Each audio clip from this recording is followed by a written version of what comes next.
السلام عليكم ورحمة الله وبركاته. نحمده ونصلي على رسوله الكريم. أما بعد فقد قال الله تعالى في القرآن العظيم والفرقان المجيد غير المغضوب عليهم ولا الضالين. صدق الله العلي العظيم. سبحان ربك رب العزة عما يصفون وسلام على المرسلين والحمد لله رب العالمين. اللهم صل على سيدنا محمد وعلى آله وأصحابه وسلم.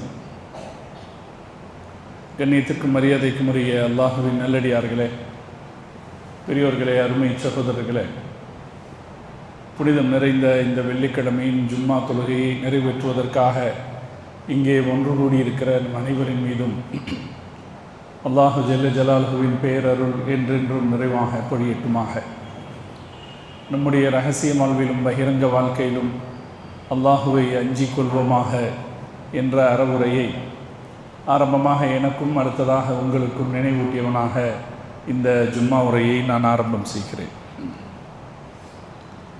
அருமையான சகோதரர்களே, இந்த உலகத்தில் மனிதர்கள் பலதரப்பட்ட இனங்களாக சமூகங்களாக வாழ்கிறார்கள். இந்த சமூகங்களில் சில சமூகங்கள் உன்னதமான நாகரிகத்திற்கு சொந்தக்காரர்களாகவும், சில சமூகங்கள் பிற்போக்குத்தனமானவையாகவும் இருப்பது என்பது யதார்த்தமானது. அவரவர்களது வாழ்விடங்களுடைய சூழ்நிலைகளை பொறுத்து நாகரீகமும் பிற்போக்குத்தனமும் வருகிறது. ஆனால் இந்த உலகத்தில் வாழக்கூடிய சமூகங்களில் மிக மட்டமான சமூகம் யூத சமூகம். இது திருக்குர்ஆனுடைய தீர்ப்பு. ஏதோ காழ்ப்புணர்ச்சியிலே சொல்லப்பட்டதல்ல, அவங்க மேலே இருக்கிற வெறுப்பில் சொல்லப்பட்டதல்ல. அவர்களுடைய இயல்பு, அவர்களுடைய வரலாறு, இவற்றை புரிந்து கொண்டு திருக்குர்ஆன் சொன்ன தீர்ப்பு. சூரத்துல் ஃபாத்திஹா அத்தியாயத்தில் அல்லாஹு தஆலா நம்மிடத்திலே ஒரு துஆ சொல்லி கொடுக்குறான். யா அல்லாஹ், எங்களுக்கு நேர்வழியை காட்டு. சிராத்தல் முஸ்தகீம் அல்லதீன அன்அம்த அலைஹிம், யாருக்கு நீ நல்லருள் செய்தாயோ அந்த நல்லவர்களின் வழியை காட்டு என்று சொல்லிவிட்டு அல்லாஹ் அடுத்து சொல்லுவான், கைரில் மக்லூபி அலைஹிம், உன்னுடைய கோபத்திற்கு சாபத்திற்கு ஆளானவர்களுடைய வழி அல்ல என்று அல்லாஹ் சொல்லுவான். நபித்தோழர்கள் முஹம்மது ரசூலுல்லாஹி ஸல்லல்லாஹு அலைஹி வஸல்லம் அவர்களிடத்திலே இந்த சாபத்திற்கு ஆளானவர்கள் யார் என்ற விளக்கத்தை கேட்டபோது பெருமானார் ஸல்லல்லாஹு அலைஹி வஸல்லம் அவர்கள் சொன்னார்கள், இன்னல் மக்தூபி அலைஹிம் அல் யஹூத், அல்லாஹ்வுடைய சாபத்திற்கு ஆளானவர்கள் யூதர்கள் என்று நபி ஸல்லல்லாஹு அலைஹி வஸல்லம் அவர்கள் சொன்னார். அதனால் யூத சமூகத்துக்கு மொத்தமான ஒரு பெயர், முத்திரையான ஒரு பெயர் இருக்கிறது, சாபத்திற்குரியவர்கள். அதற்கு காரணமும் இருக்கிறது, பல்வேறு காரணங்கள் இருக்கிறது. சூரத்துல் பக்ரா அத்தியாயம், பக்ரா என்றாலே மாடு என்ற அர்த்தம். அந்த அத்தியாயமே யூதர்கள் சார்ந்த ஒரு மாட்டின் பிரச்சனையை பேசுகிறது. ஒரு மாட்டின் பிரச்சனையை மாத்திரம் அல்ல. அல் பக்ரா அத்தியாயத்தில் சுமார் ஒரு 1.25 ஜுசுவுக்கு நாம் படித்தோம் என்றால் இந்த யூதர்களுடைய அழிச்சாட்டியங்கள், அக்கிரமங்கள், குறும்புத்தனங்களை அல்லாஹ் வரிசையாக பட்டியலிடுகிறார். இதுவும் என்ன சூழ்நிலையில் இந்த உலகத்தில் வேறு எவருக்கும் செய்யாத அருட்கொடைகளை அல்லாஹ் அவர்களுக்கு செய்தான். குர்ஆனில் அல்லாஹ்வே சொல்லி காட்டுகிறார். உலகத்தில் வேற யாருக்கும் செய்யாத அருட்கொடைகளை அவர்களுக்கு அல்லாஹ் செய்து காட்டிய பிறகும் கூட அவர்கள் அக்கிரமம் செய்ய துணிந்தார்கள், அலட்சியம் செய்ய துணிந்தார்கள். யாரை என்றால் அல்லாஹ் இடத்திலேயே, அல்லாஹ் விஷயத்திலேயே, அல்லாஹ் அனுப்பிய தூதர்கள் விஷயத்திலே அவர்கள் சபிக்கப்பட்டதற்கான காரணத்தை அல்லாஹ் நிறைவாக சொல்லுவான். ஏன் இவர்கள் சபிக்கப்பட்டார்கள்னா, அவர்களுக்கு அனுப்பப்பட்ட நபியை நபி என்று தெரிந்தும் கொலை செய்வார்கள். நபியவே கொலை செய்வாங்க. எப்படி இருக்கும் பாருங்க. ஒரு சமூகத்துக்கு இவர் அல்லாஹ்வுடைய நபின்னு தெரியும் போது அவர் மேல ஒரு அச்சம் வரணுமா இல்லையா? ஆனா இவங்க அவங்களுக்கு பிடிக்காத செய்தியை ஒரு நபி சொல்லுவார் என்றால் அதை ஏற்றுக்கொள்ள மாட்டார்கள், நபியை கொலை செய்து விடுவார்கள். அதற்கான குற்ற உணர்ச்சியே இருக்காது. நம்ம ரசூல் ஸல்லல்லாஹு அலைஹி வஸல்லம் அவர்கள் இவர்களுடைய இயல்பை பற்றி சொன்னார்கள். ஒரு ஹதீஸிலே அப்துல்லாஹ் இப்னு மஸ்ஊத் ரலியல்லாஹு தஆலா அன்ஹு அவர்கள் அறிவிக்கிற ஒரு ஹதீஸ் இருக்கிறது. கானத்து பனு இஸ்ராயில் தக்துலு ஃபில் யௌமி 300 நபியின், ஒரு நாளில் 300 நபிமார்களை கொலை செய்திருக்கிறார். நிறைய நபிமார்களை அல்லாஹ் அவர்களுக்கு கொடுத்திருந்தான். குர்ஆன் சொல்லும், ஒருத்தருக்கு பின்னாடி ஒருத்தர், ஒருத்தருக்கு பின்னாடி ஒருத்தர்னு ஒவ்வொரு சமூகத்துக்கும் நபிமார்கள் அல்லாஹ் அவங்களுக்கு கொடுத்தான். ஒரே நாளில் நூற்றுக்கணக்கான நபிமார்களை அவர்கள் கொலை செய்தார்கள். சும்மா யகூமு சூக்குன், சாயந்தரம் சாயந்தரம் அவர்களுக்கு சந்தை நடக்கும். யகூமு சூக்குன் பக்லிஹிம் மின் ஆஹிரி நஹாரி, அன்னைக்கு சாயந்தரம் அவர்களுடைய விவசாய சந்தையை நடத்துவார்கள். அப்படின்னா காலையில் நபியை கொலை செய்வாங்க, ஒன்றுமே நடக்காதது மாதிரி அன்னைக்கு சாயந்தரமே அவர்களுடைய சந்தை நடக்கும். இவ்வளவு தூரம் கொடூரமானவர்களாக அவர்கள் இருந்தார்கள். அதை அல்லாஹ் சொல்லுவான், வகத்லிஹிம், ஏன் அவர்கள் சபிக்கப்பட்டவர்கள் ஆனார்கள் என்றால் வகத்லிஹிமுல் அம்பியா பிகைரி ஹக்கின், நியாயம் இல்லாமல் நபிமார்களை கொலை செய்தார்கள். நபிமார்கள்னா அவங்க எதை சொல்றாங்களோ அதுதானே சத்தியம். அந்த சத்தியத்தை ஏற்றுக்கொள்ளாமல் இவர்களுடைய மனம் விரும்பும்படி அவர்கள் சொல்லாத காரணத்தால் நபிமார்களை அவர்கள் கொலை செய்தார்கள். அவங்க அந்த கொலை செஞ்சுட்டு அதில் குற்ற உணர்வே இல்லாமல் இருக்கிறதனுடைய உச்சபட்ச அடையாளமாக தான் யூதர்கள் உலகத்துக்கு ரொம்ப பெருமையாக சொன்னாங்க, இன்னா கத்தல்னல் மசீஹ் ஈஸா இப்னு மரியம், ஈசாவை நாங்கள் தான் கொன்றோம் என்று அவர்கள் சொன்னார்கள். யூதர்கள் சொன்னாங்க, அவங்களுக்குள்ள வந்த ஒரு நபி தான் ஈசா அலைஹிஸ்ஸலாம். ஈசா அலைஹிஸ்ஸலாம் அவர்களுடைய நடைமுறைக்கு எதிரான கருத்துக்களை சொன்னபோது அதை மறுத்து அவரை கொலை செஞ்சுட்டு நாங்கள் தான் அவரை கொலை செஞ்சோம்னு சொன்னோம். இது ஒரு சமூகத்தினுடைய எத்தனை உச்சபட்ச குற்றம். இப்படி குற்றத்துக்கு மேல் குற்றமாக செய்து அதில் ஒரு குற்ற உணர்ச்சியே இல்லாதவர்களாக அவர்கள் மாறி போன போது அல்லாஹ் குர்ஆனிலே சொன்னான், ஃபபாஹு பிகலபின் அலா கலபின், அல்லாஹுடைய சாபத்திற்கு மேல் அவர்கள் சாபத்தை சம்பாதித்தார்கள். அதனால யூத சமுதாயம் சாபத்திற்குரிய ஒரு சமுதாயமாக மாறியது. இதை யூதர்களுடைய வரலாற்றை படிக்கிற எல்லாருக்கும் தெரியும். அவங்ககிட்ட ஒரு குணம் இருக்கு, ஒரு நம்பிக்கை இருக்கு, அவங்க உயர்ந்தவர்கள். நஹ்னு அப்னா உல்லாஹி, நாங்கள் அல்லாஹ்வுக்கு சொந்தக்காரங்க. அல்லாஹ் நிறைய நியமத்துகள் அவங்களுக்கு செஞ்சான். தீஹிங்கிற இஸ்ரவேலர்களின் பாலைவனத்தில் 40 ஆண்டுகள் அவர்கள் சிறை வைக்கப்பட்டார்கள். அவர்களுக்கான ஒரு குற்றம், அவங்க செஞ்ச ஒரு குற்றத்துக்காக அல்லாஹ் அவங்கள சிறை வைக்கிறான். ஒரு ஜெயிலு, ஓப்பன் பிரைசன், திறந்த வழி சிறைச்சாலை, இஸ்ரவேலர்களின் சிறைச்சாலைன்னு பேர். தீ மைதானம்னு திருக்குர்ஆனுடைய விரிவுரைகளில் வரும். ஜோர்டானுக்கு பக்கத்தில் இருக்க. காலையில் கிளம்பி நடப்பாங்க, சாயந்தரம் ராத்திரி தூங்கி எந்திரிப்பாங்க. அவங்க புறப்பட்ட இடமா இருக்கும். 40 வருஷம் அல்லாஹ் கம்பி இல்லாமல், காவலர்கள் இல்லாமல் அந்த மைதானத்தில் அவர்களை சிறை வைத்திருந்தான். அந்த நேரத்திலும் அல்லாஹ் அவர்களை கைவிடவில்லை. அவர்களுக்கு தேவையான உணவுகளை அல்லாஹ் கொடுத்தான், துணிமணிகளை அல்லாஹ் கொடுத்தான். அவர்களுக்கு மேலே நிழல் தருவதற்கு மேகங்களை அல்லாஹ் அனுப்பினான்.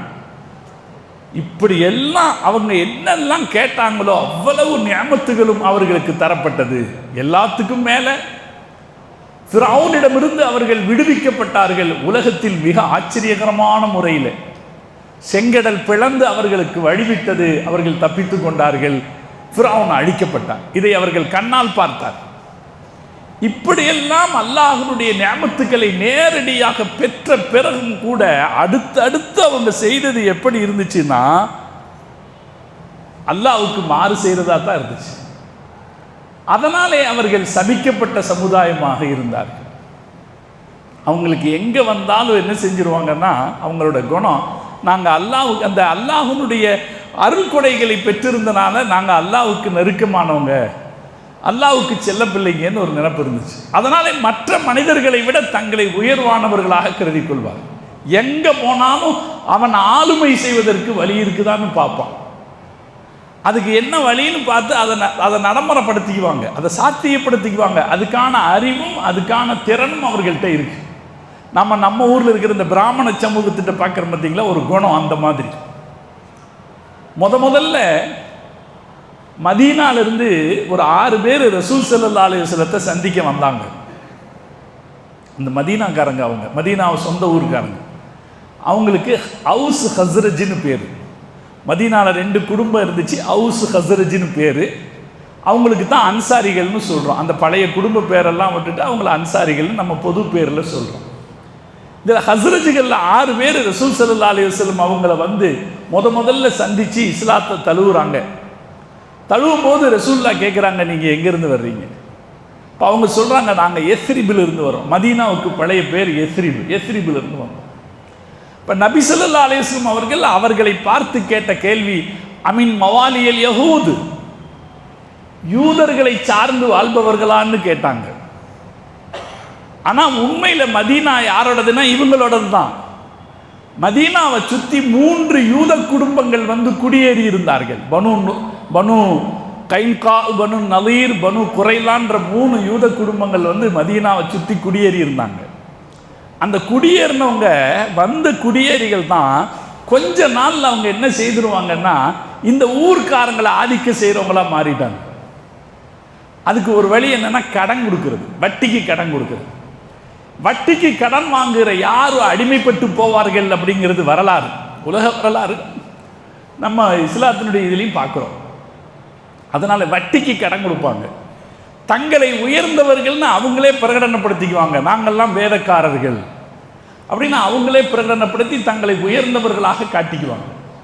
அப்படி காட்டிக்கிட்டதுனால மதீனாவின் சொந்த ஊர்க்காரர்களாக இருந்த ஹஸ்ரஜுகள் வந்தேரிகளாக இருக்கிற இந்த யூதர்களை சார்ந்து வாழ்பவர்களைப் போல கருதப்பட்டார்கள்.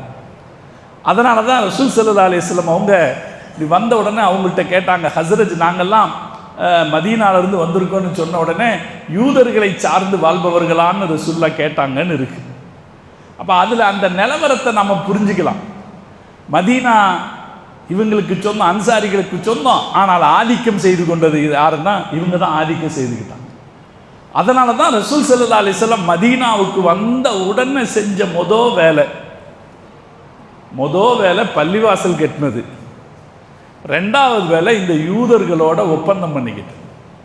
ஒரு ஊருக்குள்ளே வாழ போகிறோம்னா யூதர்களை பக்கத்தில் வச்சுக்கிட்டு நிம்மதியாக வாழ முடியாது. அவங்களோட ஒப்பந்தம் செய்யாமல் நம்ம ரசூல் ஸல்லல்லாஹு அலைஹி வஸல்லம் அவர்களுடைய தலைமைத்துவத்தினுடைய மிகச்சரியான இலக்கணம் அது. அவங்களோட ஒப்பந்தம் பண்ணிக்கிட்டாங்க. என்ன ஒப்பந்தம்? அந்த ஒப்பந்த வாசகத்தை இன்றைக்கு இருக்கிற வரலாறு பிரித்து சொல்லுகிறது. அமெரிக்காவில் இருக்கிற மின்னசோட்டா மாநிலத்தில் ஒரு பல்கலைக்கழகம், மனித உரிமைகளுக்கான பல்கலைக்கழகம், அவங்களுக்கு ரசூலுல்லாஹ்வுக்கு இடையில் நடந்த ஒப்பந்தத்தை பிரித்து ஆய்வு செய்தது. என்னமெல்லாம் ஒப்பந்தம்? அந்த ஒப்பந்தம் முதல்ல என்ன சொல்லுதுன்னா,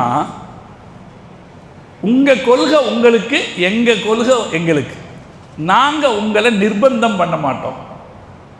எவ்வளோ தெளிவாக இருப்பார். எப்போ ரசூல் ஸல்லல்லாஹு அலைஹி வஸல்லம் 1400 வருஷத்துக்கு முன்னாடி இந்த யூதர்களோடு செய்து கொள்கிற ஒப்பந்தத்தில் ஸல்லல்லாஹு அலைஹி வஸல்லம் சொல்கிறாங்க, உன் கொள்கை உனக்கு, என் கொள்கை உனக்கு, நம்மளில் ஒருத்தர் மேலே திணிக்கக்கூடாது. 2வது ரசூலுல்லாஹ் சொல்கிறாங்க, மதீனாவை பாதுகாப்பதில் நாம் எல்லாரும் ஒன்றுபட்டு நிற்கணும். 3வது ரசூலுல்லாஹ் சொல்கிறாங்க, உங்கள் காசு உங்களோடது, எங்கள் காசு எங்களோடது. பொருளாதாரத்தில் எங்கள் காசை நீங்கள் பறிச்சுக்க கூடாது, உங்கள் காசு நீங்கள் எங்களுக்கு தரணும்னு நிர்பந்தம் பண்ணக்கூடாது. ஒருத்தருக்கு ஒருத்தர் மேலே பொருளாதார சிரமமும் கிடையாது. உங்களோட சம்பாத்தியம் உங்களோடது, எங்களோட சம்பாத்தியம் எங்களோடது. அடுத்து ரசூலுல்லாஹ் சொல்கிறாங்க, 2 தரப்பிலும் ஒருத்தருக்கு ஒருத்தர் அநியாயம் பண்ணிக்கக்கூடாது. நீங்கள் எங்களுக்கு அநியாயம் பண்ணக்கூடாது, நாங்கள் உங்களுக்கு அநியாயம் பண்ணக்கூடாது. அதுக்கடுத்து ரசூலுல்லாஹ் சொல்கிறாங்க, ஏதாவது சச்சரவு வரும்னா, நம்ம 2 பேர்த்துக்கு இடையில் ஏதாவது சச்சரவு வரணும்னா யார் சொல்கிறத வச்சு முடிவு பண்ணிக்கலாம் என்று கேட்டபோது அந்த யூதர்கள் ஒப்புக்கொண்டாங்க, முகம்மதே நீங்கள் சொல்வதை வைத்து முடிவு செய்யலாம், ரசூலுல்லாஹ் சொல்றதை வச்சு முடிவு செய்யலாம். அதுவும் முடிவு செய்கிறாங்க. அதுக்கு அடுத்து அவங்க சொல்லி முடிவு செஞ்சாங்க என்னன்னா, ஒருவர் மற்றவர்களுடைய உரிமைகளை பாதுகாக்கணும், எங்களுடைய உரிமைகள் பாதுகாக்கப்படணும். யாரும் எங்களுடைய உரிமைகளை அபகரிக்க வந்தா நீங்க அதுக்கு துணை நிற்கக்கூடாது. உங்களுடைய உரிமைகளுக்கு ஏதாவது ஆபத்து வரும்னா நாங்க அதுக்கு துணை நிற்கக்கூடாது. ஒருத்தர் மற்றவர்களுடைய உரிமைகளை பாதுகாக்க வேண்டும் அப்படின்னு ஒரு நிபந்தனை. அதுக்கு அடுத்து ஒரு நிபந்தனை, அருமையான நிபந்தனை, நம்ம ரெண்டு பேரும் பக்கத்து பக்கத்தில் வசிக்கிறவங்க ஒருத்தருக்கு ஒருத்தர் உதவியாக இருக்கும். ஹுஸ்னுல் ஜவார், நல்ல தோழமையோடு நடந்து கொள்ள வேண்டும். இந்த அடிப்படைகளில் நபி ஸல்லல்லாஹு அலைஹி வஸல்லம் அவங்க யூதர்களோடு உடன்படிக்கை செய்து கொண்டாங்க. இதை எண்ணி பார்த்து, இந்த உடன்படிக்கையை எண்ணி பார்த்து இன்று இருக்கிற சமூகவியலாளர்கள் ஆச்சரியப்படுவாங்க. 1400 வருஷங்களுக்கு முன்னதாகவே ரெண்டு சமூகங்களை ஒன்றாக இணைந்து இணக்கமாக வாழ்வதற்கு என்ன அற்புதமான வாசகங்கள் அதில் பதியப்பட்டிருக்கிறது, நிபந்தனைகள் போடப்பட்டிருக்குதுன்னு ஆச்சரியப்படுவாங்க. அப்படி ஒரு ஒப்பந்தத்தை ரசூல் ஸல்லல்லாஹு அலைஹி வஸல்லம் அவங்க யூதர்களோட செஞ்சாங்க. ஆனால் இந்த யூதன் எப்படிப்பட்டவன்? அல்லாஹ்வோட செஞ்ச ஒப்பந்தத்தையே சரியா நிறைவேற்றாதவன், அல்லாஹ்வோடு செய்த வாக்குறுதிகளையே நிறைவேற்றாதவர்கள். அல்லாஹ் தௌராத் சினாய் மலையில் வைத்து அல்லாஹ் அவர்களுக்கு தௌராத்தை கொடுத்தான். தௌராத்தை பலகைகளில் வாங்கி கொண்டு வந்து கொடுத்தாங்க. அல்லாஹ் எங்ககிட்ட பேசணும் அப்படின்னு சொன்னாங்க. அல்லாஹ் அவர்களோடு பேசினான். பேசின பிறகு அவங்க ஊர் மக்கள்கிட்ட வந்து என்ன சொல்லிட்டான், தௌராத்தை உங்களால் முடிஞ்சா கடைபிடிக்கலான்னு சொல்லலாம் அல்லான்னு சொல்லிட்டான். அல்லாஹ் சொன்னது தௌராத்தை கடைபிடிக்கணும்னு. ஆனால் ஊர் மக்கள்கிட்ட வந்து சொல்லும்போது என்ன சொல்லிட்டாங்க, அவங்க உங்களால் முடிஞ்சா கடைபிடிக்கலான்னு சொன்னான். அந்த நேரத்தில் அல்லாஹ் கோபம் வந்து உத்தரவு சொன்னான் ஜிப்ரீல் அலைஹிஸ்ஸலாம் அவர்களுக்கு. ஜிப்ரீல் அலைஹிஸ்ஸலாம் அவர்கள் தூர் மலையை பிடுங்கி, சினாயில் இருக்கிற தூர் மலையை அப்படியே பிடுங்கி அவர்களது தலை மீது நிறுத்தி, நீங்கள் வேதத்தை கடைபிடிப்போம் என்று சொல்கிறீர்களா, இல்லை இந்த மலையை கீழே போடட்டுமான்னு கேட்டான். குர்ஆன் சொல்லுது. நாம் அவங்க மேலே, அவங்க தலை மேலே இந்த மலையை தூக்கி பிடிச்சு கேட்டோம், அதுக்கப்புறம் நாங்கள் கட்டுப்படுறோம்னு சொன்னாங்க. இதுதான் யூதர்களுடைய குணம். அல்லாஹ்வோடு செய்து கொடுத்த உடன்படிக்கையே நிறைவேற்றாதவன் மனிதர்களோடு செஞ்ச நடவடிக்கையை நிறைவேற்றுவானா? வரலாற்றில் எந்த காலகட்டத்திலும் எந்த உடன்படிக்கைக்கும் யோக்கியமானவர்களாக யூதர்கள் ஒருபோதும் நடந்துகிட்டதில்லை. ரசூலுல்லாஹ்வுக்கு உடன்படிக்கை செஞ்சு கொடுத்தாங்க. அந்த உடன்படிக்கை வாசகத்தை நான் உங்களுக்கு லேசாக சொல்லி காமிச்சேன், எவ்வளோ அருமையாக இருந்துச்சு பாருங்க. இதை விட சிறப்பான உடன்படிக்கை யார் செய்ய முடியும்? எந்த ஆக்கிரமிப்பு சிந்தனையும் இல்லை. நபி ஸல்லல்லாஹு அலைஹி வஸல்லம் அவர்கள் நினைத்திருந்தால் அன்று அவர்களுக்கு மதீனாவில் கிடைத்த அந்த அதிகாரத்தை பயன்படுத்தி இவங்களை எல்லாம் வெளியேற்றுங்கன்னு சொல்லியிருக்கலாம், இவங்களெல்லாம் வெளியேற்றுங்க அப்படின்னு சொல்லியிருக்கலாம், அல்லது இந்த யூதர்களோடு உறவு வைத்துக் கொள்ளாதீர்கள் அப்படின்னு சொல்லியிருக்கலாம். ஆனால் நபி ஸல்லல்லாஹு அலைஹி வஸல்லம் அப்படி செய்யலை. அவங்களோட ஒப்புக்கொண்டு அவர்களோடு இணங்கி வாழ ரசூலுல்லாஹ் ஆசைப்பட்டாங்க. காரணம் என்னன்னா, மனுஷ வாழ்க்கையில் சண்டை போட்டு வாழ்றதுன்றது வாழ்க்கை அல்ல. சில பேர் நினைக்கலாம் வீரத்தை காட்டி தன்னுடைய அதிகாரத்தை காட்டி வாழ்றது தான் வாழ்க்கைன்னு நினைக்கலாம். அதல்ல வாழ்க்கை. சமாதானமான வாழ்க்கை தான் வாழ்க்கை. அதனால் அதை ரசூல் ஸல்லல்லாஹு அலைஹி வஸல்லம் நல்லா புரிஞ்சிருந்தாங்க. யூதர்களோட சமாதானம் பண்ணிக்கிட்டாங்க. ஆனால் அந்த சமாதானத்தை பேணுறதுக்கு அவனுக்கு தெரியலை. அதனால் என்ன செஞ்சாங்க, பனு கைன்காங்கிற அவங்க அந்த உடன்படிக்கையை மீறுறதுல ரொம்ப பெரிய குறும்புக்காரனாக இருந்தான். தொடர்ந்து இடையூறு பண்ணிக்கிட்டே இருந்தான். அப்படி ஒரு ஒப்பந்தம் செஞ்சோன்றதை பொருட்படுத்தாமையே இருந்தான். ஒரு தடவை ஒரு முஸ்லீம் பெண், அந்த அம்மாகிட்ட ஒரு தோல் இருந்துச்சு, ஒட்டகத்துக்கு மேலே விரிக்கிறதுக்கு ஒரு தோல் இருந்துச்சு. அந்த தோலை ஏதோ அவங்களுக்கு ஒரு நிர்பந்தம், அதை விற்கலான்னு போச்சு. விற்கிறதுனா இவங்களோட சந்தைக்கு தான் வரணும், பனு கைன்காகளுடைய சந்தைக்கு வந்து விற்கணும். ஏன்னா இவன் தான் காசுக்காரனுங்க, கடை வச்சிருக்கிறவங்க, வியாபாரம் செய்கிறவங்க. அவங்க சந்தைக்கு வந்து விற்க வந்துச்சு. விற்க வந்தபோது அந்த அம்மா முகத்தை மூடி இருந்துச்சு. வித்தாச்சு, ஒரு ஆள்கிட்ட வித்துடுச்சு, அவன் காசு தரணும். அந்த காசை வாங்குறதுக்காக ஒரு கொல்லனுடைய கடைக்கு பக்கத்தில் உட்கார்ந்துருந்தது, கீழே உட்கார்ந்துருந்தது. அந்த கொல்லன் அந்த அம்மா கிட்ட முகத்தை காட்டேன் அப்படின்னா, ஏன் முகத்தை மூடி இருக்க, முகத்தை காட்டேன்னா. அந்த அம்மா முகத்தை காட்ட மாட்டேன்னு மறுத்துருச்சு. உடனே அவன் என்ன செஞ்சான், தந்திரமா பின்னாடி பக்கமாக வந்து அந்த அம்மாவுடைய கீழ் அணிஞ்சிருந்த கீழ் ஆடை சேலையை எடுத்து அந்த அம்மா கழுத்தில் போட்டிருந்த ஒரு கயிறோட சேர்த்து கட்டி வச்சுட்டான். அதனால் என்னாச்சு, அந்த அம்மா எந்திரிச்ச போது அந்த அம்மா அவனுடைய பின்பகுதியெல்லாம் வெளியே தெரிஞ்சிச்சு. அதில் அந்த அம்மா ரொம்ப வெக்கப்பட்டுடுச்சு, வெக்கப்பட்டு அழுதுச்சு. இதை பார்த்து அவங்கெல்லாம் சிரித்தாங்க. சுற்றி இருந்த பனு கைன்கா யூதர்கள் எல்லாம் சிரித்தாங்க. அப்படி செய்வார்கள், இது அவர்களுடைய இயல்பு. நபிமார்கள் விஷயத்திலேயே அவர்கள் இந்த அக்கிரமத்தை எல்லாம் செய்வார்கள். சகஜமா செய்வான், சிரிச்சுக்கிட்டே எல்லா அக்கிரமத்தையும் செய்வான். அப்படி செஞ்சதுனால அங்கே ஒரு முஸ்லீம் இருந்தார், அவருக்கு இது கோபம் வந்துச்சு, ஓடி போய் அந்த யூதனை வெட்டி போட்டார். அதை பார்த்த உடனே அங்கிருந்த யூதன்கள் எல்லாம் சேர்ந்து இந்த முஸ்லீமை வெட்டி போட்டாங்க. இந்த செய்தி நபி ஸல்லல்லாஹு அலைஹி வஸல்லம் அவர்களுக்கு தெரிஞ்சது. ஸல்லல்லாஹு அலைஹி வஸல்லம் அவங்க வந்து சொன்னாங்க, நான் உங்களை பல தடவை எச்சரிக்கை பண்ணியிருக்கேன், ஒப்பந்தப்படி நடங்கன்னு சொல்லியிருக்கேன், நீங்கள் இந்த ஒப்பந்தத்தை பேணலை, அதனால் இந்த இடத்த காலி பண்ணிருங்கன்னு சொன்னாங்க. முதல் முறையாக மதீனாவிலிருந்து பனு கைன்கா யூதர்கள் வெளியேற்றப்பட்டார்கள். அதுக்கடுத்து மற்ற 2 குடும்பமும் அங்கே இருந்துச்சு. அதில் நபி ஸல்லல்லாஹு அலைஹி வஸல்லம் அவங்க பனு நலீர்ங்கிற ஒரு குடும்பத்துக்கிட்ட ஒரு சமரசம் பேசுறதுக்காக போனாங்க. ஒரு பிரச்சனையில் சமரசம் பேசுறதுக்காக போனாங்க. ரசூலுல்லாஹ் வலிஞ்சு போனாங்க. நபி ஸல்லல்லாஹு அலைஹி வஸல்லம் நினைச்சிருந்தா என் இடத்துக்கு வாங்கன்னு அவங்கள கூப்பிட்டுருக்கலாம். ஆனால் ரசூல் ஸல்லல்லாஹு அலைஹி வஸல்லம் அப்படி செய்யலை.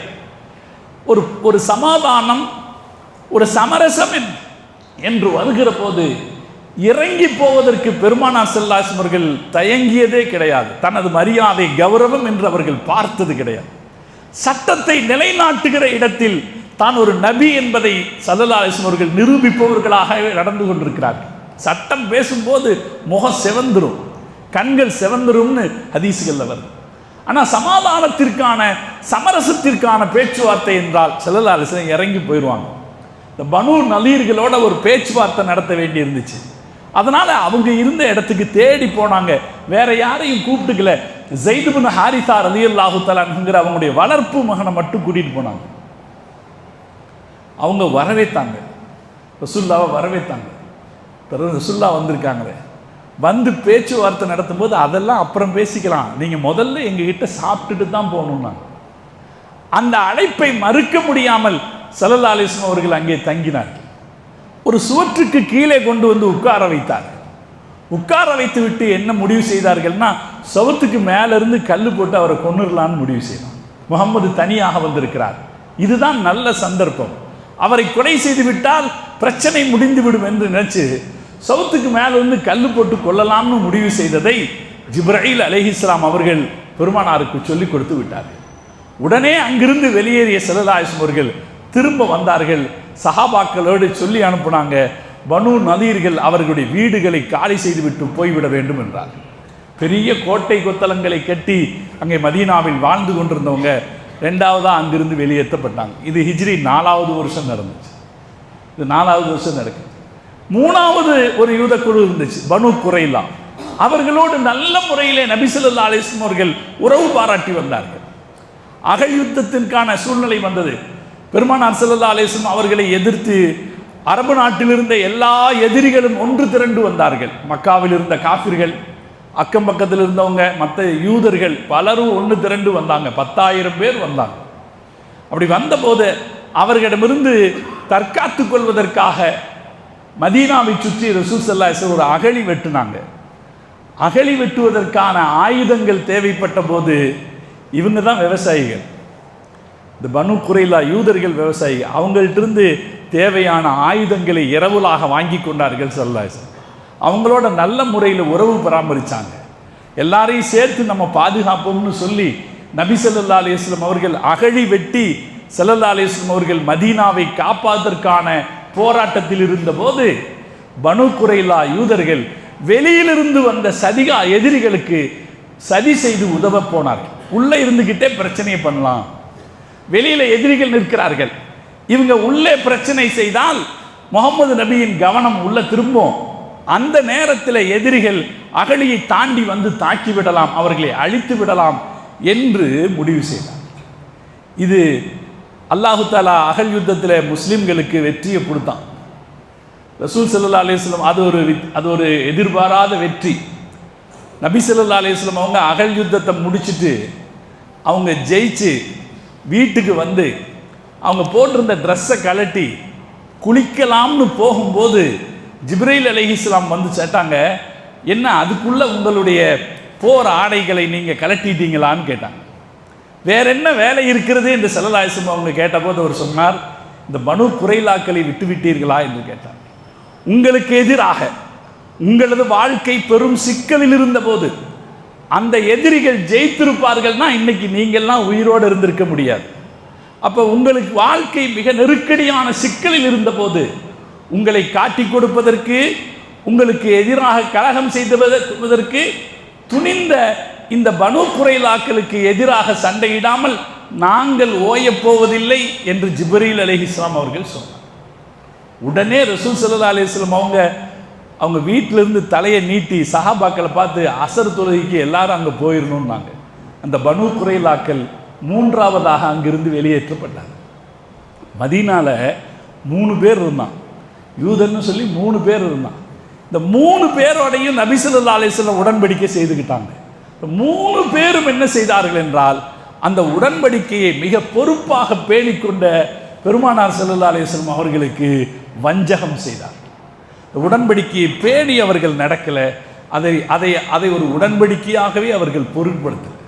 அவர்கள் செய்த வஞ்சகத்தாலே அவர்கள் அங்கிருந்து வெளியேற்றப்பட்டார்கள். எங்கே எந்த இடத்துல வாழ்ந்தாலும் அப்படித்தான், அவன் அமைதியாக இருக்க மாட்டான், அடுத்தவர்களை அமைதியாக இருக்க விட மாட்டான். இது அவர்களுடைய குணம். இந்த குணம் தெரிஞ்சு ஹஸ்ரத் உமர் ரலியல்லாஹு தஆலா அன்ஹு அவங்க ஒரு வேலை செஞ்சாங்க. இவங்க எல்லாமே மதீனாவிலிருந்து 100 மைல் தொலைவில் இருந்த ஹைபர் பகுதியில் இருந்தார்கள். ஹைபர் பகுதியில் அவர்கள் வாழ்ந்து கொள்ள பெருமானார் ஸல்லல்லாஹு அலைஹி வஸல்லம் அவர்கள் அனுமதித்தார்கள். ஹைபரை முஸ்லிம்கள் ஜெயிச்சாங்க. நீங்கள் வரலாறு படிச்சீங்கன்னா தெரியும். ஹைபர் யுத்தத்தில் முஸ்லிம்கள் ஜெயிச்சாங்க, யூதர்கள் தோத்து போனாங்க. தோத்து போன பிறகும் அவங்க நாங்கள் இங்கேயே வசிக்கிறோமே அப்படின்னு ரசூலுல்லாஹ்ட்ட கேட்டாங்க. வசித்து கொள்ளுங்கள் ஒரு காலம் வரைக்கும் என்று ஸல்லல்லாஹு அலைஹி வஸல்லம் அவர்கள் அனுமதி கொடுத்துருந்தாங்க, நீங்கள் வசிச்சுக்கலாம். அப்போ நபி ஸல்லல்லாஹு அலைஹி வஸல்லம் அவங்கள வேற்றுமை பார்க்கல, தோத்து போனவங்களை அழிக்கணும்னு ரசூலுல்லாஹ் நினைக்கல. சரி இருந்துட்டு போகட்டும் அப்படின்னு அவங்கள அனுமதிச்சாங்க. ஹஸ்ரத் உமர் ரலியல்லாஹு தஆலா அன்ஹு, அல்லாஹ் உமர் ரலியல்லாஹு தஆலாவுக்கு கிருபை செய்யணும், இஸ்லாமிய அரசு வலுவடைந்த போது, விரிவடைந்த போது ஊருக்கு மையத்தில் சென்ட்ரல்ல இவங்களை வச்சிட்டு இருக்கிறது ஆபத்து அப்படின்னு உமர் ரலியல்லாஹு தஆலா அன்ஹு புரிஞ்சுக்கிட்டாங்க. அதனால் என்ன செஞ்சாங்க, உமர் ரலியல்லாஹு தஆலா அன்ஹு, யூதர்களை நீங்கள் இங்கே இருந்து நம்ம நாட்டில் நம்ம அதிகாரத்துக்கு உட்பட்ட வெளிப்பகுதிக்கு போயிருங்கன்னு சொன்னாங்க.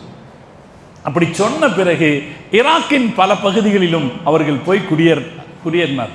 இங்கே முஸ்லிம்களுடைய மைய பகுதியை விட்டு வெளியில் போய் குடியேறினார். எங்கே குடியிருந்த போதும் அவர்கள் அந்த ஊருக்கு நன்றி உள்ளவர்களாக இருக்கல.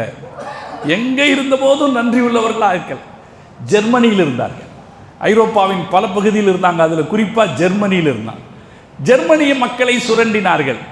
நம்ம ரசூல் ஸல்லல்லாஹு அலைஹி வஸல்லம் காலத்தில் எப்படி இவங்க அன்சாரிகளை ஆதிக்கம் செய்தார்கள், சுரண்டினார்கள்னு சொல்கிறோமோ, அதுபோல ஜெர்மனிய மக்களை அவர்கள் சுரண்டினார்கள். ஜெர்மன் நாடு பார்த்துச்சு, ஜெர்மனியில் ஏற்படக்கூடிய பொருளாதார தட்டுப்பாடுகளுக்கு, நெருக்கடிகளுக்கு இங்கே இருக்கிற யூதர்கள் தான் காரணம்னு தெரிஞ்சுக்கிட்டாங்க. தெரிந்து கொண்ட காரணத்தால் யூதர்களை வைத்துக்கொண்டு ஜெர்மனி முன்னேற முடியாது என்று ஹிட்லர் முடிவு செய்தார். ஹிட்லரு அவன் சொன்ன வார்த்தை, நான் தீர்க்கதரிசின்னு சொன்னான். ஹிட்லருடைய ஒரு பெரிய உரை இருக்கிறது, நான் தீர்க்கதரிசின்னு சொல்லிட்டு அவன் சொல்றான், நான் தீட்சண்யமாக சொல்கிறேன், இந்த யூதர்களை நாம் வைத்துக் கொண்டிருக்க முடியாது, இவர்களுக்கு வேறு நிலமில்லை, வேறு ஊர் இல்லை என்று பலரும் காரணம் சொல்லலாம். ஆனால் இவர்களை வைத்துக் கொண்டிருந்தால் இவர்கள் நம்முடைய நாட்டை வளர விடமாட்டார்கள் என்று சொல்லி 57 லட்சம் யூதர்களை அவன் கொலை செய்தான். ஹிட்லர் கொலை செஞ்சது கொஞ்சம் நெஞ்சம் இல்லை, 57 லட்சம் யூதர்கள். அது எப்படி கொலை செஞ்சான் அப்படிங்கிற அந்த வழிவகைகளை படித்தோம்னா நடுங்கிடுவோம். அப்படி கொலை செய்தார். எங்கெங்க வாய்ப்பு கிடைக்குதோ அங்கெல்லாம் கொலை செஞ்சாங்க. கொலை செய்யும் போது என்ன நினைச்சாங்க? இவனை கொல்றது மனித சமுதாயத்துக்கு செய்கிற நன்மைன்னு நினைச்சாங்க. யூதர்களை கொல்வது மனித சமூகத்துக்கு செய்கிற நன்மைன்னு நினைச்சாங்க. ஒரு கதை, அந்த காலகட்டத்தில் வெளிவந்த ஒரு பிரபலமான செய்தி இருக்கிறது. 3 யூத குழந்தைகள் ஒரு ராத்திரி நேரத்தில் ஓடி வர்றாங்க, தப்பிச்சு ஓடி வர்றாங்க. ஒரு வீட்டு கதவை தட்டுறாங்க. ஒரு அம்மா வந்து கதவை திறக்குது. யார் நீங்கள்? எங்களை கொல்ல வர்றாங்கன்னு சொல்லுது. அப்படியா, வாங்க அப்படின்னு உள்ளே அழைச்சிக்கிறாங்க அந்த அம்மா. அந்த அம்மாவுக்கு 3 குழந்தைங்க இருக்கு. அந்த அம்மாவுக்கு 3 குழந்தைங்க இருக்கு. 6 குழந்தைகளுக்குமாக சேர்த்து அது உணவு கொடுக்கிறது, சாப்பாடு கொடுக்குது. 6 குழந்தைகளும் சாப்பிடுகிறார்கள். அதில் இந்த 3 யூத குழந்தைகள் இறந்து போகிறார்கள். இவர்களுடைய சாப்பாட்டில் அந்த பெண்மணி விஷம் வைத்திருக்கிறார். தன்னுடைய சொந்த 3 குழந்தைகளுக்கும் சேர்த்து உணவு கொடுத்த அந்த பெண் இந்த 3 குழந்தைகளுக்கும் விஷம் கொடுக்கிறார். விஷம் கொடுத்து கொலை செய்த பிறகு அவர்களுடைய வீட்டினுடைய கொல்லைப்புறத்தில் பின்புறத்தில் அடக்கம் செய்துவிட்டு சொல்கிறாள், நான் என் சந்ததிகளை பாதுகாத்து விட்டேன். இப்படி ஐரோப்பா யூதர்களை பார்த்தது. யூதர்களை விட்டு வைத்தால் அவர்கள் மனித சமூகத்திற்கு ஆபத்தானவர்களாக இருப்பார்கள் என்றுதான் உலகம் யூதர்களை பார்த்தது. கொஞ்ச நஞ்சமாவது யூதர்களுக்கு இரக்கம் காட்டிய சமுதாயம்னு உலகத்தில் ஒன்று இருக்குமானால் அது முஸ்லிம் சமுதாயம் மாத்திரம். முஹம்மது ஹசரத் உமர் ரலியல்லாஹு தஆலா அன்ஹு அவர்கள் பைத்துல் முகத்தஸை வெற்றி கொண்ட போது என்ன பேச்சுவார்த்தை நடந்தது என்பதை வரலாறு பதிவு செய்து வைத்திருக்கிறது. ஹசரத் உமர் ரலியல்லாஹு தஆலா அன்ஹு அவர்கள் பைத்துல் முகத்தஸுடைய சாவியை கிறிஸ்தவர்களிடத்திலிருந்து வாங்குகிறார்கள். கிறிஸ்துவ பாதிரியார் அந்த சாவியை ஒப்படைக்கிற போது உமர் ரலியல்லாஹு தஆலா இடத்திலே சொல்கிறார், நான் உங்களுக்கு ஒரு ஆலோசனை சொல்லட்டுமா? நான் உங்களுக்கு ஒரு ஆலோசனை சொல்லட்டுமா? என்ன ஆலோசனை சொல்லுங்க? நீங்கள் ஜெருசலத்திலே யூதர்களை அனுமதிக்காதீர்கள். யாரு? கிறிஸ்தவர்கள் சொன்னது, கிறிஸ்தவ பாதிரி சொன்னது. நீங்கள் வரலாற்றை தேடி எடுத்தால் இதை படிக்கலாம். கிறிஸ்தவ பாதிரியார் சொன்னது, நீங்கள் ஜெருசலத்தில் யூதர்களை அனுமதிக்காதீர்கள். அப்ப ஹசரத் உமர் ரலியல்லாஹு தஆலா அவர்கள் சொன்னார்கள், அது எங்கள் தலைவர் கற்பித்த வழி அல்ல. யார் எங்களோடு ஒப்பந்தம் செய்து கொண்டு வாழ்கிறார்களோ அவர்களுக்கு இடமளிப்பதுதான் எங்களது வழக்கம். அவங்க மீண்டும் வலியுறுத்தினாங்க, இல்லை நீங்கள் ஜெருசலத்தில் அவங்களுக்கு இடம் கொடுக்காதீங்க. அந்த நிர்பந்தத்தினாலே ஹசரத் உமர் ரலியல்லாஹு தஆலா அவர்கள் எழுதி கொடுத்தாங்க, நான் வேணா ஒன்று செய்கிறேன், நீங்கள் வசிக்கிற தெருக்களில் யூதர்கள் வசிக்க மாட்டார்கள் என்று எழுதி தருகிறேன் என்று சொன்னார். இன்றும் அந்த வாசகம் இருக்கிறது, அந்த உடன்படிக்கை இருக்கிறது. நான் ஜெருசலத்திற்கு போயிருந்த போது ஜெருசலத்தில் இருக்கிற காட்சிகளை பார்த்தபோது எனக்கு உமர் ரலியல்லாஹு தஆலா அந்த ஞாபகம் தான் வந்துச்சு. இன்னைக்கும் அங்கே கிறிஸ்துவ தேவாலயம் இருக்கிறது, கிறிஸ்துவர்களுக்கான தேவாலயம் இருக்கிறது, யூதர்களுக்கான கோயில் இருக்குது, எல்லாம் அங்கே இருக்கு. அதெல்லாம் 1000 ஆண்டுகளாக அப்படியே இருக்குன்னா அதுக்கு காரணம் ஹசரத் உமர் ரலியல்லாஹு தஆலா எழுதி கொடுத்த அந்த ஒப்பந்தம்.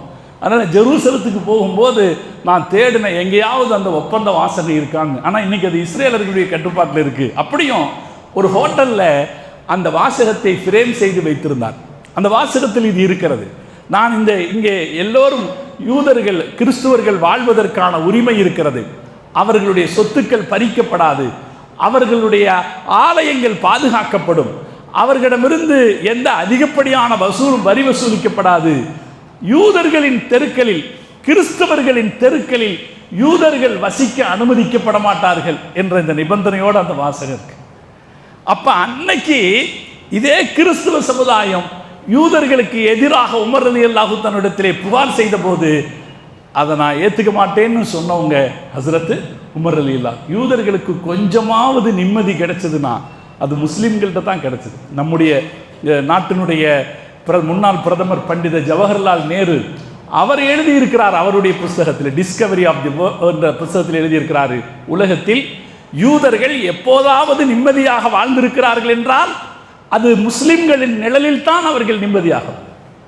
முஸ்லிம்கள் தான் அவங்கள எப்படி வைக்கணுமோ அப்படி வச்சிருந்தாங்க.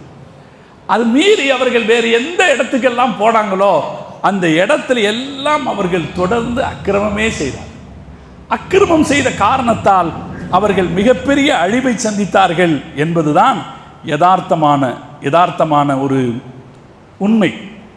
இப்போ பாருங்க, இப்போ அவங்களுக்கு இடம் கொடுத்தது திருட்டுத்தனமாகத்தான் இஸ்ரேல் உருவாக்கப்பட்டது. 1948க்கு முன்னால் இஸ்ரேல் என்கிற நாடு உலக வரைபடத்தில் இல்லை. பாலஸ்தீன் இருந்தது, பாலஸ்தீனம் இருந்தது, இஸ்ரேல் இருக்கல. முதல் உலக யுத்தத்தில் துருக்கி விழுந்த போது, முதல் உலக யுத்தத்தில் பிரிட்டிஷ்காரர்கள் ஜெயித்த போது துருக்கியிடம் இருந்த நிலமெல்லாம் அவர்களுடைய கட்டுப்பாட்டுக்குள்ள போச்சு. அதனாலே பிரிட்டிஷ்காரங்க 1917ஆம் ஆண்டு பால்ஃபர் பிரகடனம் என்கிற பெயரில் இஸ்ரேலுக்கு யூதர்களுக்கான ஒரு தேசம், யூதர்களுக்கான ஒரு நாடு இஸ்ரேலில் உருவாக்கப்படும் என்று பிரிட்டிஷ்காரங்க சுயமாக அறிவித்தாங்க. அது அவர்கள் கையில் அது அவர்களுக்கான நிலம் அல்ல. யூதர்கள் எங்கெங்கேயோ இருந்தாங்க. ஆனால் பிரிட்டிஷ்காரன் 1917 பாலஸ்தீனத்துக்குள்ளே ஒரு திருட்டுத்தனமாக ஒரு தேசத்தை உருவாக்குவதாக அவன் அறிவிப்பு செய்தான். பிரிட்டிஷ்காரன் 1948 யூதர்கள் தங்களுடைய நாடாக இஸ்ரேல் என்கிற நாட்டை 1948 அவங்களா அறிவிச்சுக்கிட்டாங்க. அப்படி அறிவிச்சு கொண்ட பிறகு அவர்கள் மீது அரபு நாடுகள் சண்டை போட்டுச்சு. அது எப்படி அவன் சுயமா நம்ம ஊருக்குள்ள வந்து அவன் நாட்டை அறிவிப்பான்னு சண்டை போட்டுச்சு. ஆனால் சண்டை போட்ட போது அரபு நாடுகளுக்கு இஸ்ரேலினுடைய பின்பலம் தெரியல. இஸ்ரேல் முழுக்க பிரிட்டிஷ்காரர்களுடைய பின்பலத்தில் இருக்கிறார்கள்னு நினைச்சாங்க. இன்னைக்கும் அரபு நாடுகள் ஐரோப்பிய நாடுகளை நம்பி ஏமாந்து கொண்டிருக்கிறார்கள். ஐரோப்பிய நாடுகளை நம்பி இன்னைக்கு ஏமாந்து கொண்டிருக்காங்க. அன்னைக்கு ஏமாந்தாங்க. அன்னைக்கும் இப்போது இருக்கிற சவுதி குடும்பம் பிரிட்டிஷ்காரர்களுக்கு வால் பிடிக்கிற குடும்பமாக இருந்துச்சு. சவுதி குடும்பம் பிரிட்டிஷ்காரனுக்கு ஆதரவு தெரிவித்து தான் அங்கே எல்லாம் அரசாங்கத்தை பிடுங்கினாங்க. இன்னைக்கும் அரபு நாட்டில் இருக்கிற பல அரசர்கள் பிரிட்டிஷ்காரர்களுக்கு கால் பிடித்து தான் அவர்களுடைய ஆட்சியை தக்க வச்சிருக்காங்க. அந்த பிரிட்டிஷ்காரன் தான் இவங்களுக்கு இடம் கொடுத்தான், இஸ்ரேலியர்களுக்கு இடம் கொடுத்த, யூதர்களுக்கு இடம் கொடுத்தான். இடம் கொடுத்த போது நடக்கிறது என்னன்னு புரிஞ்சுக்காம அரபு நாடுகள் இஸ்ரேலை எதிர்த்து சண்டை போட்ட போது இஸ்ரேல் அவர்களை தோற்கடித்தது. அரபு நாடுகள் எல்லா அரபு நாடுகளையும் சுற்றி இருந்த எகிப்து, ஜோர்டான், சிரியா எல்லா அரபு நாடுகளையும் தோற்கடித்த போது என்ன செய்தது?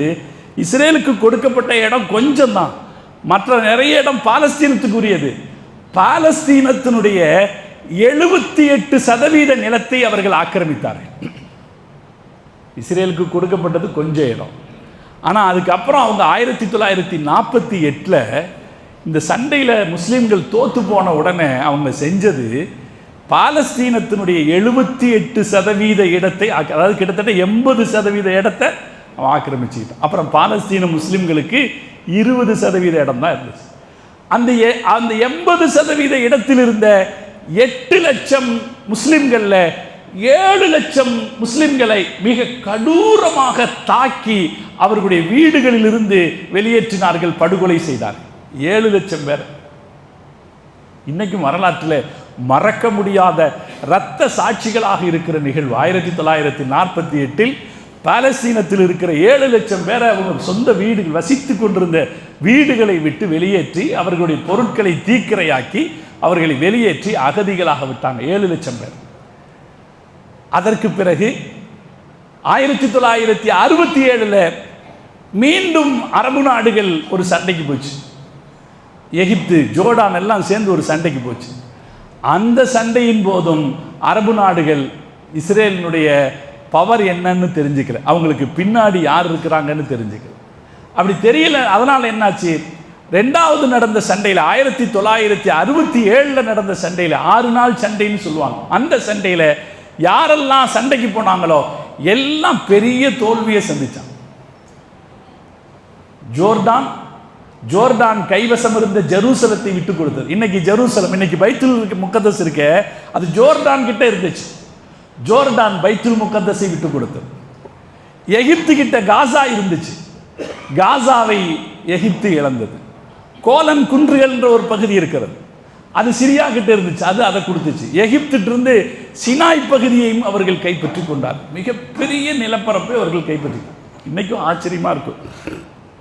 இஸ்ரேலுக்குள்ளே போனோம்னா, ஜோர்டான்லேருந்து நம்ம இஸ்ரேலுக்குள்ளே போனோம்னா பல மணி நேரமாக பஸ்ஸு போகும். பாலைவனத்தில் பஸ்ஸு போய்கிட்டே இருக்கும். ஒரு காக்கா இருக்காது. அந்த நிலமெல்லாம் இஸ்ரேலுக்கு சொந்தமான நிலம். இஸ்ரேலில் இன்னும் கூட கிட்டத்தட்ட பல லட்சம் மக்கள் வசிக்கிறார்கள். ஆனால் அவங்களுக்கு தேவையான நிலங்கிறது கொஞ்சம் தான்.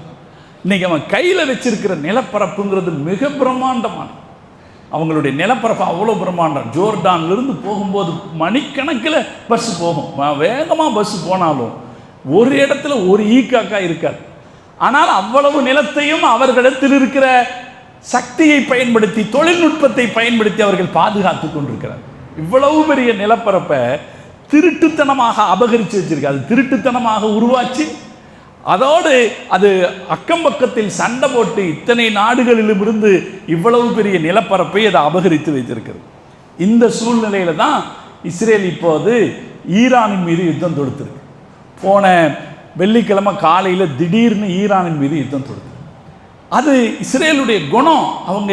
அவங்க சும்மாவே யாரையும் நிம்மதியாக இருக்க விட மாட்டாங்க. இப்போ அவங்ககிட்ட ஆயுத பலம் இருக்கிறது, அவர்களுக்கு ஆதரவு தெரிவிப்பவர்களுடைய எண்ணிக்கையும் இருக்குதுன்ற போது சும்மா இருக்கல. போன வருஷம் ஆகஸ்ட் 7ஆம் தேதி இஸ்ரேலுக்கும் பாலஸ்தீன மக்களுக்கும் சண்டை ஆரம்பிச்சு. பாலஸ்தீனர்கள் கடுமையான போராட்டத்தில் காலம் தள்ளுவோம். உண்மையிலே நம்ம பாலஸ்தீனத்துக்கு போனால் அந்த மக்களை பார்த்தா நம்ம ஈரக்கொலையெல்லாம் நடுங்கும். அந்த மக்கள் அப்படி வசிக்கிறார். அவர்களுக்கு எந்த உரிமையும் கிடையாது. வாழ்கிறார்கள் என்பதை தவிர எந்த உரிமையும் கிடையாது. அவர்கள் கடற்கரையில் வாழ்கிறார்கள். அந்த கடல் அவர்களுக்கு சொந்தம் அல்ல. அவர்களுக்கு மேலே வானம் இருக்கிறது, ஆனால் அந்த வானம் அவர்களுக்கு சொந்தம் அல்ல. எங்கே போனாலும் இஸ்ரேலியர்களின் கண்காணிப்பிலே தான் போக முடியும். நாங்கள் ஹெப்ரான்கிற நகரத்தில், ஹெப்ரான்கிறது மதீனத்துல் ஹலீல், இப்ராஹிம் அலைஹிஸ்ஸலாத்தினுடைய ஊர். இப்ராஹிம் அலைஹிஸ்ஸலாம் அவர்கள் அடக்கம் செய்யப்பட்டிருக்கிற ஒரு இடம் இருக்குது, ஒரு பள்ளிவாசல். அந்த பள்ளிவாசலுக்குள்ளே போயிட்டு திரும்பி வர்றோம். திரும்பி வரும்போது கொஞ்சம் சத்தமாக பேசுகிறோம். சத்தமாக பேசும்போது ஒருத்தர் எச்சரிக்கை பண்ணுறார். சத்தமாக பேசாதுன்னு எச்சரிக்கை பண்ணுறார். என்னன்னா, மேலே பார்த்தா 2 துப்பாக்கிகள் இப்படி நீட்டிட்டு இருக்கு. 2 துப்பாக்கியை பிடித்து கொண்டு 2 வீரர்கள் இருக்கிறார்கள். நீங்கள் பார்த்தா பயந்துருவீங்க. இப்போ எந்த இடத்திலேயும் பாலஸ்தீனத்தில் அந்த மக்கள் வாழ்கிறார்கள் என்றுதான் பேரே தவிர எந்த வகையான சுதந்திரமும் இல்லாதவர்களா. அங்கு இருக்கிற சிறுவர்கள் ஒரு டாலர்கள் என்று கேட்கிற போது நம்முடைய நெஞ்சம் நொறுங்கிப்போம். அவங்க இன்னுமே ஏன் அங்கே வசிக்கிறார்கள் என்றால் பைத்துல் முகத்தஸை பாதுகாக்க வேண்டும் என்பதற்காக வசிக்கிறார். அல்லாஹ்வுடைய 3வது புனித நிலத்தை பாதுகாக்க வேண்டும் என்பதற்காக வசிக்கிறார்கள். அங்கிருக்கிற மாணவர்களிடத்திலே, பள்ளிக்கூடத்தில் இருக்கிற மாணவர்களிடத்திலே போய் ஒரு தடவை ஒருவர் கேட்கிறார், நீங்கள் என்னவாக ஆசைப்படுகிறீர்கள், நீங்கள் என்னவாக ஆசைப்படுகிறீர்கள் என்று கேட்கிறார். அந்த குழந்தைகள் என்ன சொன்னார்கள் தெரியுமா? நாங்கள் டாக்டராக வேண்டும், நாங்கள் வக்கீலாக வேண்டும், நாங்கள் இன்ஜினியர்களாக வேண்டும் என்று அவர்கள் சொல்லவில்லை. நாங்கள் ஷஹீதுகளாக வேண்டும் என்று அவர்கள் சொன்னார். அங்கிருந்த பிள்ளைகள் பல பேர். காரணம், ஷஹாதத் என்பது யூதனுடைய குண்டுக்கு அடிபட்டு இறந்து போவது என்பது அந்த மக்களின் வாழ்க்கையில் மழை பொழிவதைப் போல ஒரு சாதாரணமான விஷயமாகிவிட்டது. அதையும் தாண்டி பைத்துல் முகத்தஸை பாதுகாப்பதற்காக அவர்கள் போராடி கொண்டிருக்கிறார்கள். இந்த சூழ்நிலையில் ஹமாஸ் இயக்கம் நடத்திய ஒரு தாக்குதலை தொடர்ந்து 200 இஸ்ரேலியர்கள் சிறை கைதிகளாக பிடிக்கப்பட்டாங்க. ஏன் இஸ்ரேலியர்களை சிறை கைதியாக பிடிச்சது அப்படிங்கிறதுக்கு ஒரு காரணம் இருக்கு. அவனோட குணம் அது, இஸ்ரேல் நாட்டுக்காரனோட குணம் அது. அல்லாஹ் குர்ஆனிலேயே சொல்லி காட்டுறான். இவன் என்ன செய்வான்னா, வேணும்னு சண்டை போடுவான். அல்லாஹ் குர்ஆனில் சொல்லி காட்டுறான், வேணும்னு சண்டை போடுவான். அவங்க ஆள் யாராவது கைதியா பிடிக்கப்பட்டா அந்த கைதியை விடுவிக்கிறதுக்கு என்ன வேணாலும் செய்வான். குர்ஆன்ல அல்லாஹ் சொல்றான் ரசூலுல்லாஹ்வுடைய காலத்து பழக்கத்தை. இப்போ ஏன் நீ சண்டை போடுறதுனால தானே கைதி ஆகிறாங்க. இப்போ சண்டை போடாமல் இருக்கலாமேன்னு இருக்க மாட்டான், சண்டை போடுவான். அவங்க ஆள் கைதியாக பிடிச்சிட்டா அதுக்காக எதையும் செய்ய தயாராவான். இப்பவும் பாருங்க, 200 பேரை கைதியாக பிடிச்சிருந்தாங்க. இந்த 200 கைதிகளை விடுதலை செய்யறதுக்கு அவன் எதுக்கும் தயாராக இருக்கு. நீங்கள் பார்த்துருப்பீங்க, முஸ்லீம்கள் 3 பேரை விடுதலை செய்வாங்க, அவன் 100 பேரை விடுதலை செய்வான். பார்த்துருக்கீங்களா? இது அவன் அப்போ உலகத்துக்கு அவன் சொல்ல வர்ற செய்தி என்ன? உலகத்துக்கு அவன் சொல்ல வர்ற செய்தி என்ன? எங்கள்ல ஒருத்தர் உங்கள்ல 100 பேத்துக்கு சமம். இதே கோட்பாட்டில் அவர்கள் இருக்கிற காரணத்தினாலே தொடர்ந்து அவங்கள கண்ட்ரோல் பண்றதா இருந்தா, இஸ்ரேலிய சிறைகளில் ஏராளமான முஸ்லிம் கைதிகள் இருக்கிறார்கள். அவர்களை விடுதலை செய்யணும்னா இதுதான் வாய்ப்புன்ற கடைசி நேரத்தில் ஒரு வாய்ப்பாகத்தான் அவங்க அந்த கைதிகளை பிடிச்சாங்க. அந்த 200 கைதிகளை பிடிச்சாங்க. அந்த கைதிகளை மீட்க முடியலை. அந்த கைதிகள் எல்லாத்தையும் மீட்க முடியல. இஸ்ரேல் அதனுடைய எல்லா வகையான தொழில்நுட்பத்தையும் பயன்படுத்தியும் அதனால் அதை மீட்க முடியல. மீட்க முடியாத போது கோபம் வந்து பைத்தியம் பிடித்தது போல இஸ்ரேல் எல்லா நாடுகளையும் தாக்குகிறது. இஸ்ரேல் சிரியாவை தாக்குகிறது, லெபனானை தாக்குகிறது, யமன் நாட்டை தாக்குகிறது. யமன் நாட்டில் சன்னா அப்படிங்கிறது யமனுடைய தலைநகரம். அங்க இருக்கிற விமான நிலையம் முற்றிலுமாக அழிக்கப்பட்டு விட்டது. உலகத்தில் எவனுமே கேள்வி கேட்கல. ஒரு நாடு அந்த நாட்டினுடைய தலைநகரத்தில் இருக்கிற ஒரு விமான நிலையத்தை முற்றிலுமாக அழிக்கிறான். யாராவது ஒருத்தன் ஏண்டா இந்த அக்கிரமம் செய்கிறேன்னு கேட்குறான்? ஒருத்தன் கூட கேட்கல. தனக்கு தோன்றியபடியெல்லாம் அக்கிரமத்தை கட்டமைத்து கொண்டிருக்கிற இஸ்ரேல் கடந்த வெள்ளிக்கிழமை ஈரானை தாக்கியிருக்கு. ஈரானை தாக்கும் போது உலகத்துக்கு அது என்ன காரணம் சொல்லுது பாருங்க. அதுதான் அல்லாஹ் அவனுக்கு கொடுத்திருக்கிற புத்தி தந்திரம். உலகத்துக்கு என்ன காரணம் சொல்றான்? ஈரான் அணு ஆயுதத்தை தயாரிக்கிற நிலையில் இருக்கிறது. விட்டா நாளைக்கே அணு ஆயுதம் அவங்க தயாரிச்சிருவாங்க. அவங்க அணு ஆயுதம் தயாரித்தால் அது எங்களுக்கு ஆபத்து அப்படின்னு சொல்லி அடிக்கிறான். முதல் நாள்லேயே 20 இடங்களை தாக்கியதில் பல நூற்றுக்கணக்கானோர் கொலை செய்யப்பட்டார்கள். ஈரானுடைய பல பெரிய இராணுவ தளபதிகள் கொலை செய்யப்பட்டார்கள். துல்லியமாக குறிபார்த்து தாக்குறான். அணு ஆயுத ஆராய்ச்சியாளர்கள் கொல்லப்பட்டார்கள். சம்பந்தமே இல்லாத பொதுமக்கள் இதுவரைக்கும் 658 பேர் படுகொலை செய்யப்பட்டிருக்கிறார். ஏராளமான சேதங்கள் ஈரானுக்கு ஏற்படுத்தப்பட்டிருக்கு. இவ்வளவு செஞ்சானே என்ன காரணம் சொன்னா அணு ஆயுதம் தயாரிக்கிறாங்க. உலகத்திலேயே திருட்டுத்தனமாக அணு ஆயுதம் தயாரித்த முதல் நாடு இஸ்ரேல் தான். உலகத்திலேயே திருட்டுத்தனமாக அணு ஆயுதம் தயாரித்தவன் அவன் தான். 1948 பென் குரியன் இஸ்ரேல் என்கிற நாட்டை அறிவித்த போதே அவர் சொன்னது என்னன்னா, எங்களுக்கு அணு ஆயுதம் வேண்டும்னு சொன்னார்.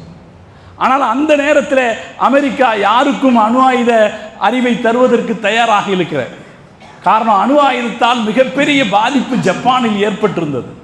அதனால உலகத்தில் யாரும் அணு ஆயுதத்தை பயன்படுத்திடக்கூடாதுங்கிற சிந்தனை அமெரிக்கக்காரர்களுக்கு இருந்தது. அதனால அமெரிக்கா இஸ்ரேலுக்கு கொடுக்கலன்னு உடனே இஸ்ரேல்கார அமெரிக்காவிலிருந்து அணு ஆயுத தொழில்நுட்பத்தையும் அணு ஆயுதத்தை தயாரிக்க வேண்டிய யுரேனியத்தையும் திருடினான்.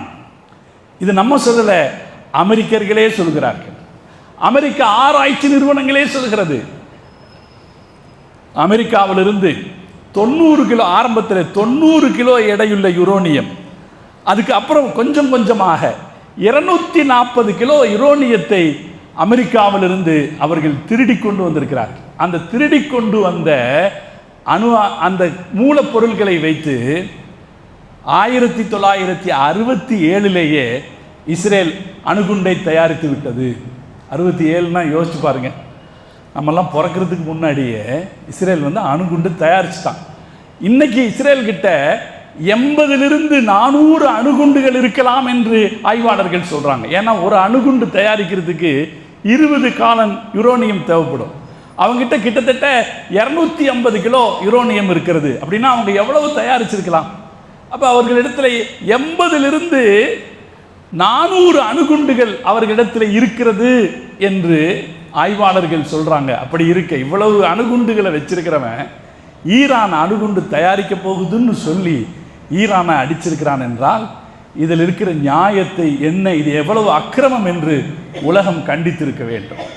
உலகம் கண்டித்திருக்கும். ஆனால் இந்த அக்கிரமத்தை உலகம் அப்படி பார்க்கல. இது ஒரு அநீதியாக பார்க்காம இது ஏதோ யூதர்களுக்கும் முஸ்லிம்களுக்குமான சண்டையை போல உலகம் பார்க்கிறது. கிறிஸ்தவ உலகம் இதை பெரும்பாலும் வேடிக்கை பார்க்கிறது. இதை முஸ்லிம்களுக்கும் யூதர்களுக்குமான சண்டையை போல வேடிக்கை பார்க்கிறது.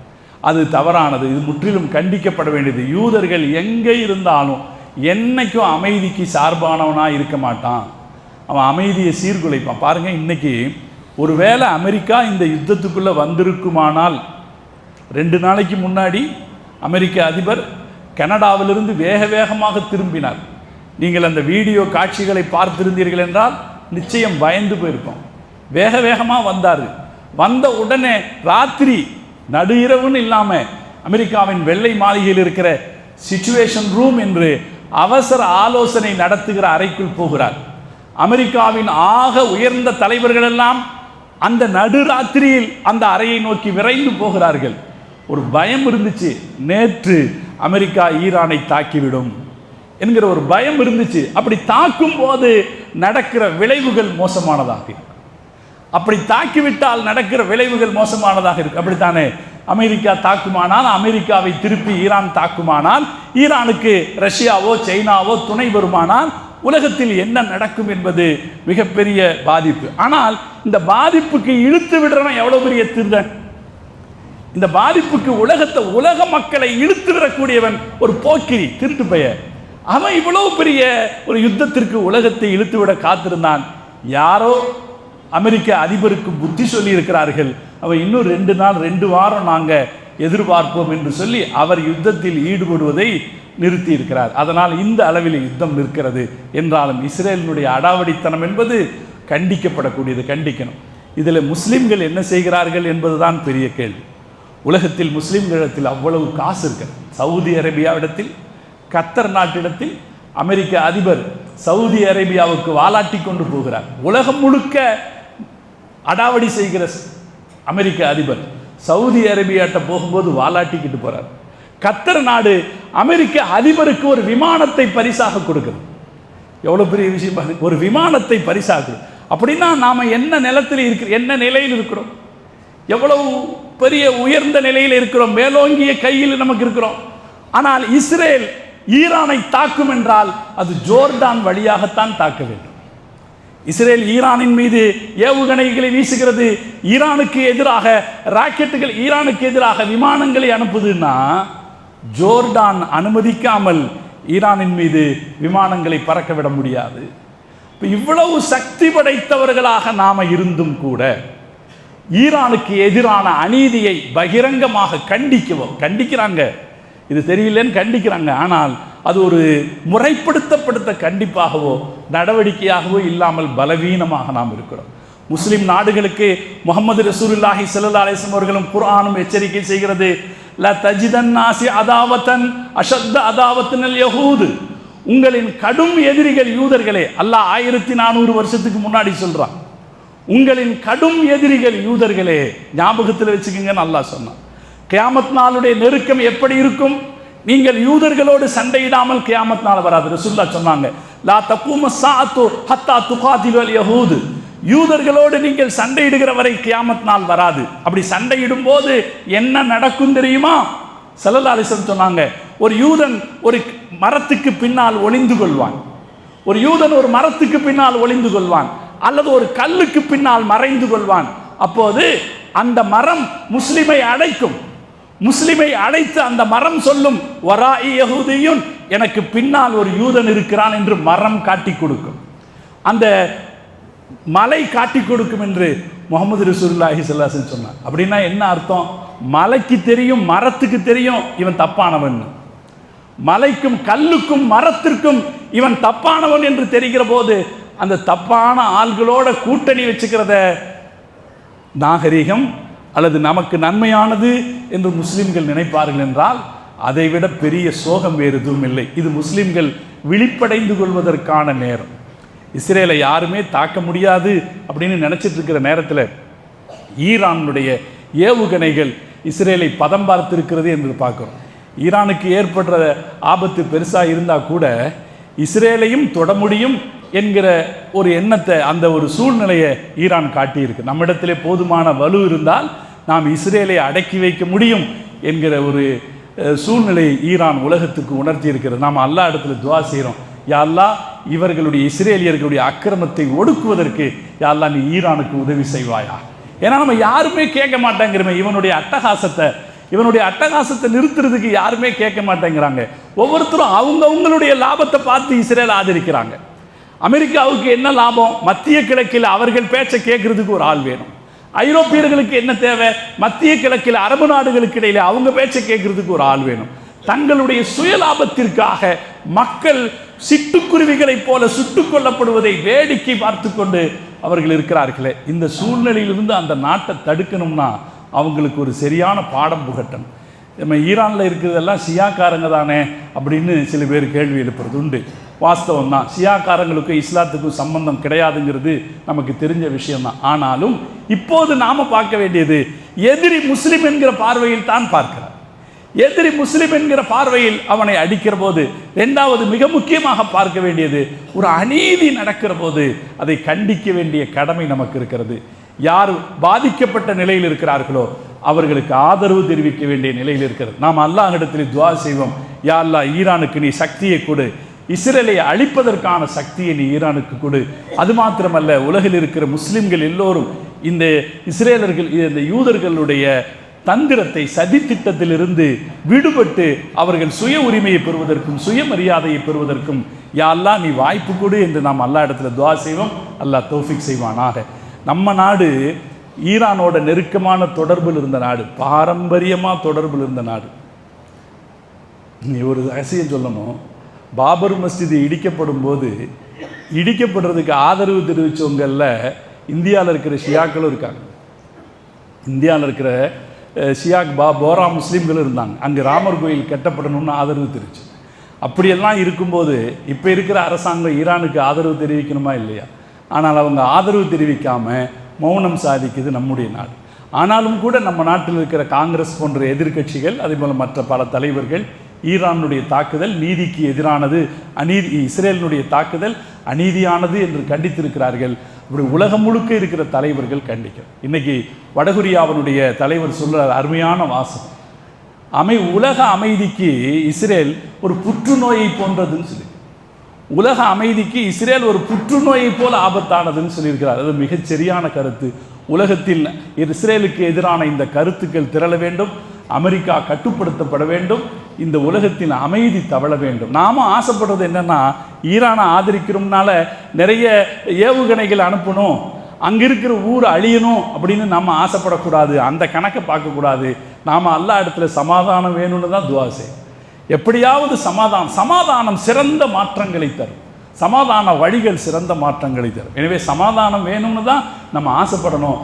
அதே நேரத்தில் அக்கிரம சக்திகள் அழிந்து போக வேண்டும் என்றும் நாம் துஆ செய்ய வேண்டும். அல்லாஹ் தஆலா தௌஃபீக் செய்தல் புரிவானாக என்று துஆ செய்து நிறைகிறேன். வாஹிரு தஅவானா அல்ஹம்துலில்லாஹி ரப்பில் ஆலமீன்.